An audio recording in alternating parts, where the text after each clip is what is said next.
사실 어제 포항에 고등학교 가서 선생님들한테 뭐 얘기해달라 그래서 교장 선생님이 그래서 얘기하다가 제가 그 얘기를 했거든요. 저는 그게 지금도 지금 여러분들에게 당면 과제라고 생각하는 거예요.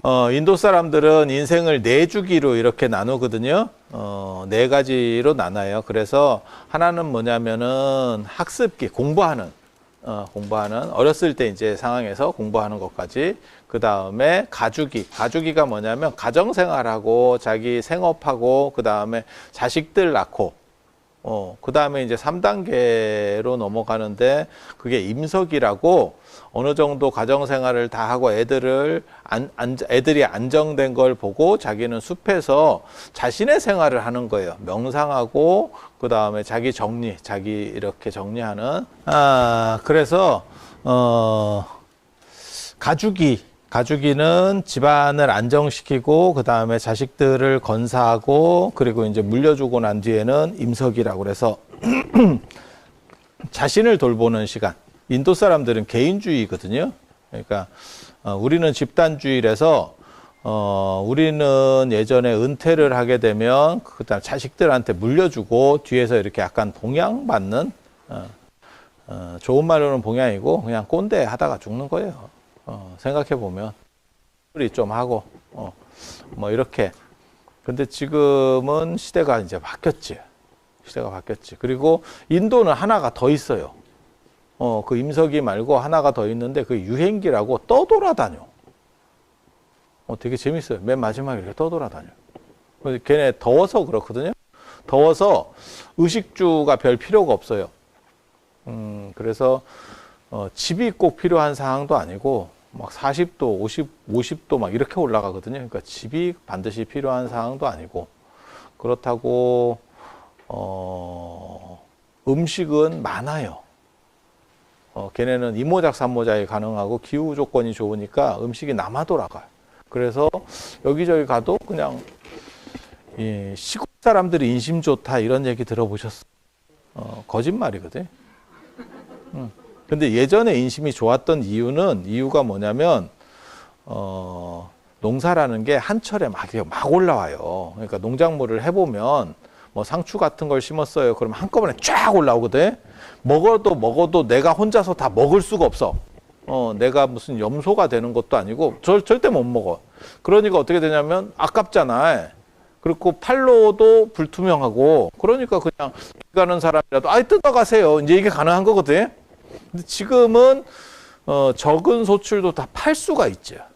그러니까 그런 게 거의 사라졌습니다. 그러니까 취미로 농사 짓는 분만 못 파니까 지금 주변에 있어요. 정년퇴직하고 무슨 땅 좀 해서 농사 지을게요. 골병 들고 자기 돈 들고 택배까지 들어가면서 사람들에게 보내줘. 그것도 좋은 것만 추려서. 그리고 자기네 집에 맨날 시리한 것만 이렇게 놓고 굴리고 있어. 그러면 그 택배를 받은 사람이 감동을 하느냐? 왜냐면 이게 가족이 적으니까 이게 한 상자씩 이렇게 보내주잖아? 이거 처치곤란인데? 그렇다고 뭐 마트에 가서 팔 수도 없고. 아니, 있는 얘기를 하는 거예요. 주는 건 고마운데, 그렇다고 보내는 사람 입장에서는 조금 보내기도 그렇고, 그 다음에 택배비 드니까 이게 얼마 안 되거든. 물건 값은 얼마 안 되거든. 그러니까 택배비가 아까우니까 조금 많이 넣어야 되지 않을까? 또 이렇게 하는 거고, 이게 딜레마입니다. 그러면 그렇게, 야매로 농사 짓는 분이 마트에서 사는 것만큼의 상품성을 내느냐? 절대 안 되죠. 그러니까 찌리한데 물건이 그렇게. 그래서 그런 분들은 진짜 돈 들여가면서 농사 짓는 거거든요. 그렇게 하시는 분들도 있는데 시골은 사실 어느 정도 적은 거라도 이미 시스템이 갖춰져서 판매가 다 됩니다. 그 뒤부터 그게 없어졌죠. 인심 좋다라고 하는 게, 그러니까 뭘 주거나 이런 게 거의 사라졌죠. 그리고 이제 따가면, 걸리면 이제 욕 바가지로 먹는 거고. 아니, 진짜 그렇게. 그리고 시골에는, 도시 사람들은 어느 정도 생활을 하고 정년퇴직을 한다거나 이러면 할 일이 없어요. 근데 시골은 죽을 때까지 노동 가치가 유지가 됩니다. 그러니까 80 드신 분이라도 농번기에 이렇게 나가잖아요. 일당 받습니다. 그래서 시골의 인심이 더 각박해, 제가 보기에는. 그러니까 계속 그게 돈으로 계속 환산될 수 있는 구조가 있어요. 그래서 시골의 인심이 후하다라고 하는 거는 또 옛날 얘기고, 그리고 또 뭐가 있냐면 다 젊은 분들 너무 시골을 이렇게 뭐 까는 것 같은데 꼭 그런 건 아니고 그냥 현실을 얘기하는 거예요. 젊은 분들이 다 빠져나가고 어르신들밖에 없다 보니까 나이 70이 되고도 내 몸에 짜증이 안 나면 사람이 아닙니다. 뭔 뜻인지 아시겠죠? 이게 젊었을 때는 짜증이 덜 나고 나이 먹으면 짜증이 많이 나는 게 인간이에요.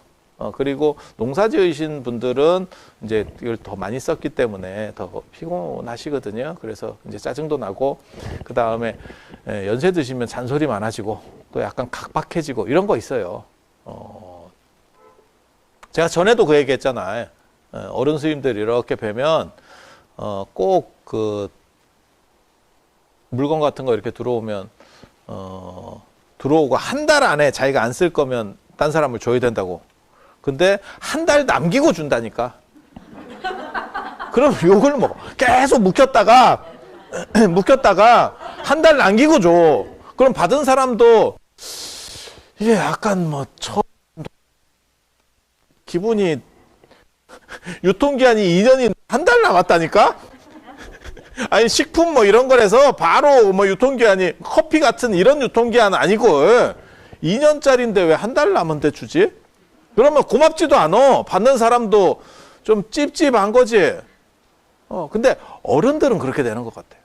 그래서 제가 계속 이런 거를 강조를 하거든요. 저도 그렇게 안 되기를 바람하지 않습니다. 근데 자꾸 이렇게 꿍쳐. 희한하다. 여러분도 마찬가지일 거예요. 여러분 이사 가보면 내가 얼마나 쓸데없는 욕심이 많았는지를 알게 돼요. 한 트럭을 버려. 이사 가면. 진짜 차를 불러서 한 트럭을 버려. 더 엽기적인 거는 여러분들이 돌아가시면 여러분들 자녀가 한 2트럭을 버릴걸? 아유, 우리 엄마는 이거 뭐래? 이러면서 이제 정리한다니까. 그래서 인도는 시골이 지금 현재로는 더 어떻게 보면 더 각박한 상황이 될 수밖에 없고, 젊은 사람들은 이렇게 좀 나눠볼 수 있는 게 있고, 어른들은 그게, 그러니까 어른이라서 꼭 욕심이 있는 것보다 제가 보기에는 성장 환경에서 그 세대는 좀 어려운 세대였거든요. 그러니까 아까운 거지. 꼭 그런 분들이 있어. 저도 안 쓰면 빨리 버리든지 남을 주든지 이렇게 하라고 얘기하는 사람인데, 그게 뭐가 있냐면, 뭐 이런 예를 들어서 이 책상이 없어졌어. 그래서 이 유리만 남은 거야. 그러면 저거 버리기는 아깝고 어디다가 놔뒀다가 어디다 써야지. 죽을 때까지 못 쓴다. 죽을 때까지 못 써. 지금 당장 쓸모가 있지 않으면 그냥 버리는 게 맞아요. 시절이. 근데 그렇게 못하는 이유가 물자가 적었던 시절을 살았기 때문에 아껴야 된다는 생각도 있고, 그 다음에 그게 이제 쉽게 손이 안 나갑니다. 여러분도 비슷할 거라고 생각을 해요. 그거는 더 어른들만 그런 게 아니고 여러분 세대도 그럴 거라고 생각해요. 그래서 그거 있잖아요. 유통기한 다 되면, 음식이 유통기한 다 되면 애들은 버리고, 여러분 자녀분들은 유통기한이 넘으면 버려요. 컵라면 같은 것도 그냥 바로 버려. 그러면 엄마가 이걸 왜 버려? 이러면서 이제 엄마가 먹고 유통기한이 좀 많이 지나면 아빠 주고.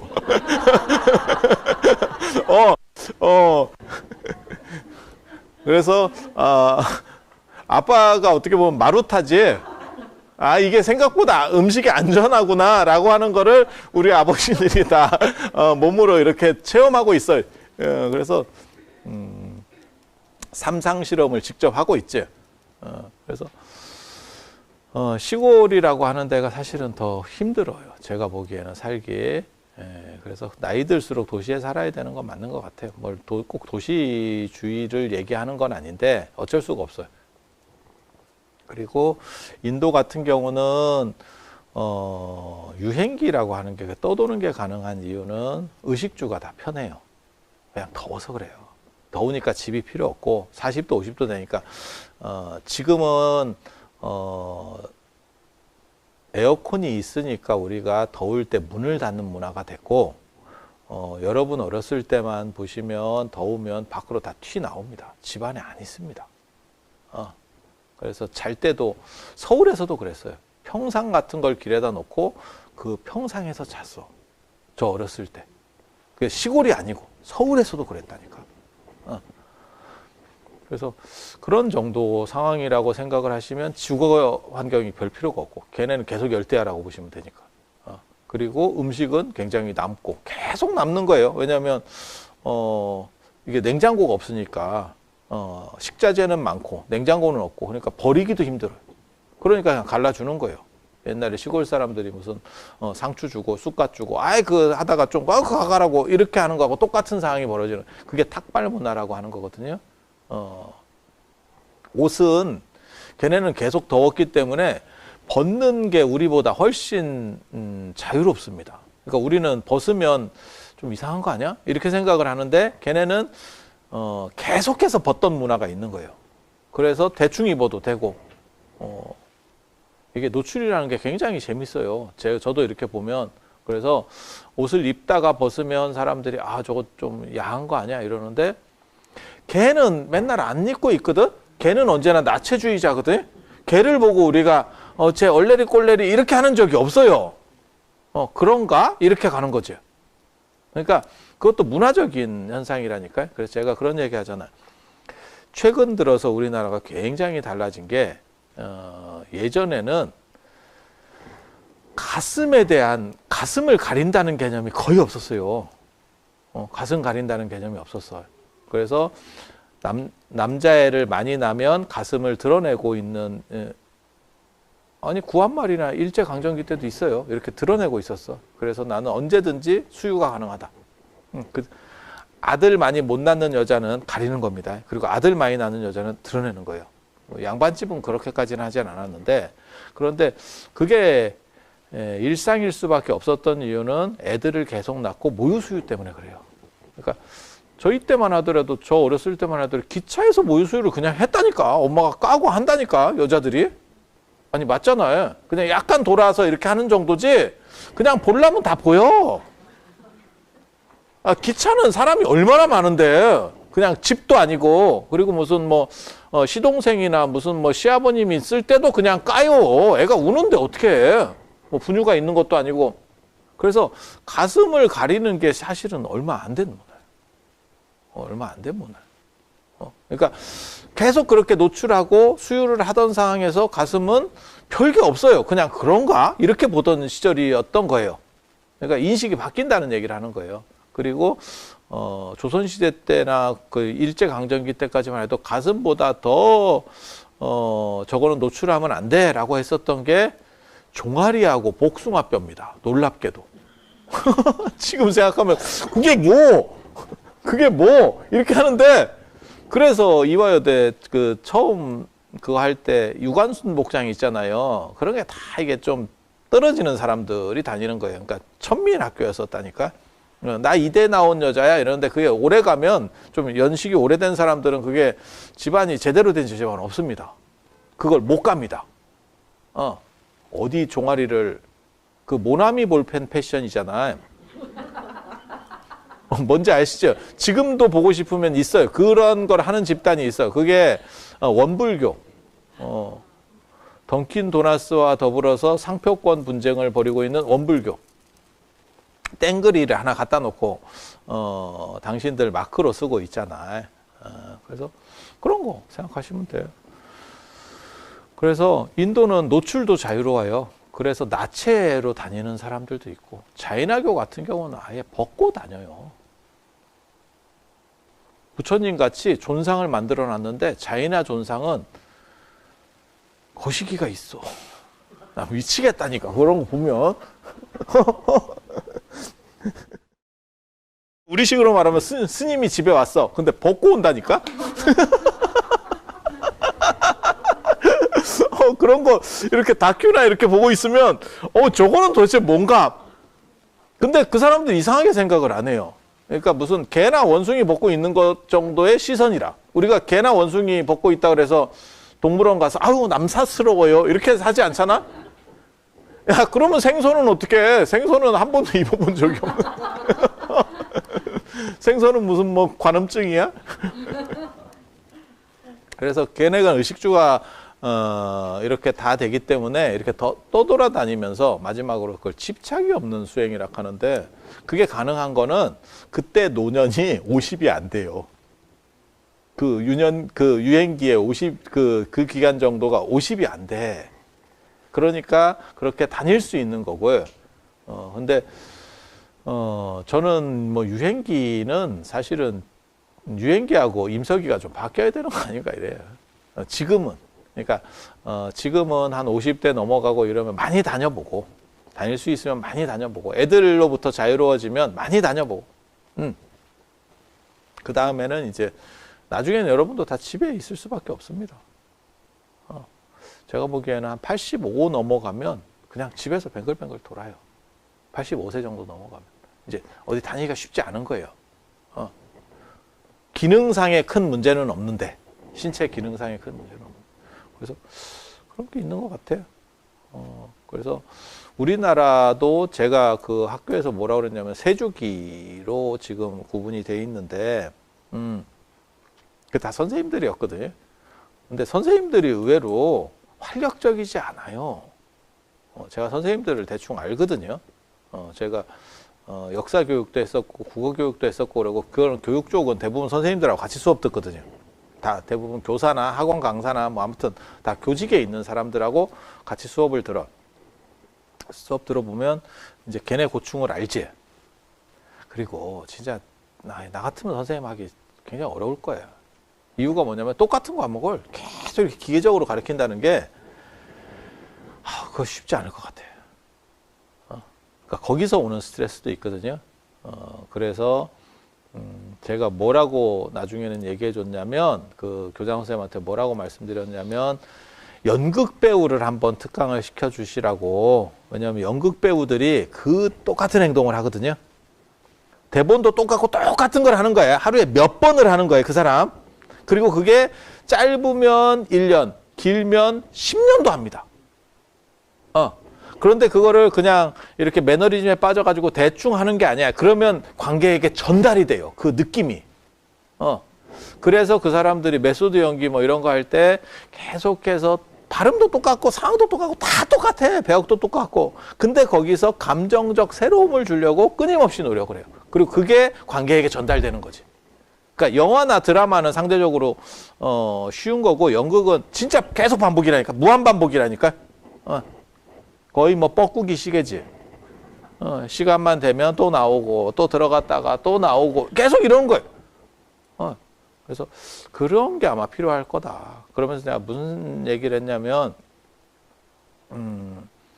지금 인생이 어떻게 하다 보니까 3분기가 된 거예요. 그래서 한 30살까지 한 30년 초반 그게 이제 정신 못 차리고 있을 때 극초반 우리 정신 못 차리고 있잖아.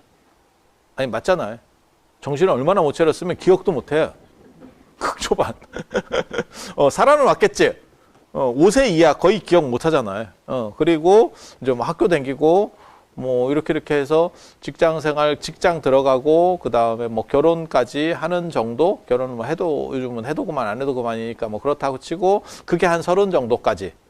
그리고 직장 생활을 하는 게 우리나라 평균 정년 연령은 정해져 있습니다. 한 10년 동안 계속 똑같아요. 49세입니다. 놀랍게도 49세입니다. 49세. 그리고 그거보다 오래 가면 평균보다 높은 겁니다. 야, 49세에 나와가지고 100세를 살면 50년 동안 뭘 하냐. 이런 생각이 들거든요. 근데 이제 알바 비슷하게 약간 간접적인 일은 언제까지 한다고 되어 있냐면 거의 한 70까지 합니다. 그러니까 50에 나와서 한 20년은 약간 이제 또 소소한 돈벌이 같은 걸 하는 거예요. 그리고 그렇게밖에 될 수가 없는 게 돈이 문제가 꼭 아니더라도 돈도 문제지만 돈이 꼭 문제가 아니더라도 너무 쌩쌩할 때 놀잖아. 인도 아까 그 유행기 얘기할 때는 50 이전에 다 죽어요. 제가 늘상 얘기하잖아요. 조선시대 때 율곡이 49에 돌아가셨고 신사임당이 47에 돌아가셨고 그런 기준으로 따지면 여기 살아있는 사람 아무도 없고 여기 지금 무덤이잖아. 여러분이 신사임당보다 더 나은 거예요. 한 가지는. 딱 한 가지는 낫다. 확실해. 그래서 제가 하는 얘기 있잖아요. 그런 사람들은 50견을 몰랐다. 여러분은 50견을 알잖아. 여기 60견도 있고 이렇게 가는 거잖아. 그래서 50 정도의 사람이 죽으면 몸이 아프긴 아프지만 그 당시에는 뭐 영양이라든가 이런 게 조금 부족하니까 아프긴 아팠을 거지만 그렇게 치명적으로 아플 것 같진 않아. 살아보니까. 그죠? 그런데 이제 그리고 지금은 영양 상태도 좋고 이제 사람들이 환경들이 좋아져서 한 70까지는 그렇게까지 큰 문제는 없는 것 같아요. 어느 정도만 관리되면 너무 이상하게 사신 분만 아니면 그렇지 않나요? 그러니까 70까지는 대충 이렇게 활동을 하시는 거예요. 그리고 이게 되게 중요한 게 직업이라는 게 은퇴하잖아요. 그러면 그 직업과 관련된 사람은 거의 대부분 끊어집니다. 80% 이상이 단절됩니다. 쉽게 말해서 거래 관계잖아요. 그런 사람들은. 그래서 소외가 시작이 돼요. 그래서 뭘 얘기하려고 하는 거냐면 한 30까지가 정신 못 차리던 시기, 그 다음에 학교 다니는 시기, 그 다음에 취직하는 시기라고 얘기를 하면 그 뒤에 한 20, 30년이 직장 기간이에요. 근데 그게 이제 재미가 없으면 인생 피곤해지는 거지. 그래서 저는 선생님들한테 기왕 할 거면 최대한 재밌게 일들을 만들어 가야 나도 재밌고 듣는 사람도 재밌다. 뭐 그런 얘기를 해줬어요. 그리고 세 번째 기간이 갑자기 늘어난 30년, 후반 30년. 야, 이거 아무도 지금까지 겪어보지 못한, 인류가 지금까지 겪어보지 못한 축복인지 대재앙인지 모르겠는데 아무튼 그런 기간이 지금 있죠.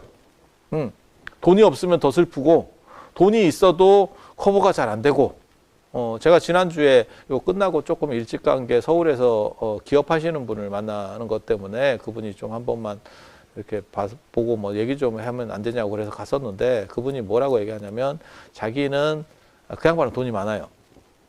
그래서 조금 몸이 이제 메롱이 되면 6명을 붙이는 시스템을 만들어 놨다는 거예요.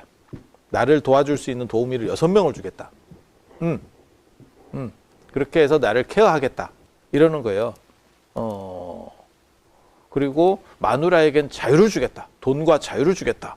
대단하더라고. 그거 쉽지 않은데. 나는 나대로 이렇게 하고, 그리고 당신은 사업하면서 이렇게 몸이 많이 이렇게 좀 막선 부분이 있기 때문에 그래서 힘들 것 같다. 이렇게 얘기하시더라고요. 그래서 제가 뭐라고 얘기했냐면 그게 6명이 케어를 해도 정신적인 데서 펑크가 나면 그게 쉽지가 않을 겁니다. 내가 이렇게 얘기했어요. 네. 왜냐면 아무리 뭐 몸을 잘 닦아주고 뭐 해도 진짜 뭐 찾아오는 놈도 별로 없고 그냥 이렇게 누워가지고 약간 중환자실까지는 아니더라도 이렇게 있으면 야, 그거 깝깝하지. 그렇게 하면 바로 죽으면 다행인데 그렇게 해서 한 10년을 가요. 예를 들어서 돈이 많으니까 메롱메롱한 상태에서 10년 동안 메롱을 해야 돼. 야, 이게 보통 일 아니에요. 아니야. 남일이 아니야. 남일이 아니야. 그래서 내가 뭐라고 얘기했냐면 스위스를 알아보시던가 내가 이랬거든. 그랬더니 그거 자기도 생각하고 있대. 지금은 쌩쌩하니까 이런 대화가 가능한 거예요. 그게 만약에 그분이 진짜 아프잖아? 그 말 못 꺼냅니다. 그래서 제가 뭐라고 얘기했냐면 명상을 안 하면 그 누워가지고 10년이 될지 재수 없으면 20년이 될 수도 있는 거고 그거 어떻게 처리할 거냐고. 그랬더니 협박하는 거냐. 그래 내가 협박하는 거라고. 근데 그게 남의 문제가 아니고 타당한 문제. 그래서 인생이 어떻게 보면 세 주기가 있는 것 같아요. 우리나라는 지금 세 주기가 있는 것 같아요. 선진국도 다 비슷할 것 같아요. 그래서 30년까지는 결혼하고 그 다음에 어느 정도 직장적인 기반 정도 다지는 기간. 그 다음에 그 나머지 중간에 30년은 직장 생활하고 어느 정도 이래 가족들 건사하고 애들 여우고 하는 기간. 그리고 맨 마지막에 이제 자유 기간인데 자유인데 젊었을 때 자유면 참 좋은데 사근 뒤에 자유가 30년이야. 근데 게다가 아파. 그리고 제가 그런 얘기 하거든요. 인간은 진짜 위대한 거는 맞다. 그리고 이렇게 오래 쓸 수 있는 게 유기체는 진짜 대단한 것 같다. 부품을 안 갈고 100년을 쓸 수 있는 게 세상에 어디 있느냐. 자동차가 뭐 10년을 타네, 20년을 타네, 누가 뭐 이렇게 깔끔하게 탄다고 얘기를 하지만 다 부품 갈면서 가지. 부품 안 갈면 제가 보기에는 5년도 못 타지 싶은데, 타이어가 5년 가겠어요? 그 다음에 엔진 뭐 오일 이런 게 5년씩 가겠어요? 그런 소모품 갈았다고 치고도 기본적인 데서 이렇게 어느 정도 이상 신경을 안 써주면 돌아갈까, 제대로? 근데 우리 부품 하나도 안 갈고 90년, 100년을 가야 되거든요. 그렇잖아요. 부품이 마모는 되지. 그게 늙어가는 거죠. 그 다음에 머리털이 숭숭 빠지면서 정수리에 헬기장이 하나씩 생기고 꼭 하늘에서 눈이 안 오더라도 머리에 눈이 있고 저게 만년설인가? 이렇게 아니 그 옛날에는 이렇게 전체가 하얘니까 그런가 보다 했는데 요즘은 염색하면서 이렇게 사람들이 이렇게 올라오잖아요. 만년설이 산봉우리처럼. 그리고 저는 큰 스님이라서 그게 다 보이거든. 여러분들끼리는 잘 안 보여. 그래서 앞에만 칠을 하고 오는데 우리는 이렇게 위성에서 보잖아. 구글 위성지도에서 보면 이게 다 보여. 그리고 훤해. 좀 더 오래 살면 우리 같은 헤어스타일로 바뀔 수도 있겠다 싶을 정도로 그게 이제 어떻게 보면 사가가는 과정이죠. 그거 어쩔 수가 없는 거예요. 그래서 그게 나쁘다가 아니고 그런 상황을 어떻게 설계할 것이냐. 미래 30년 설계가 엄청나게 중요하다.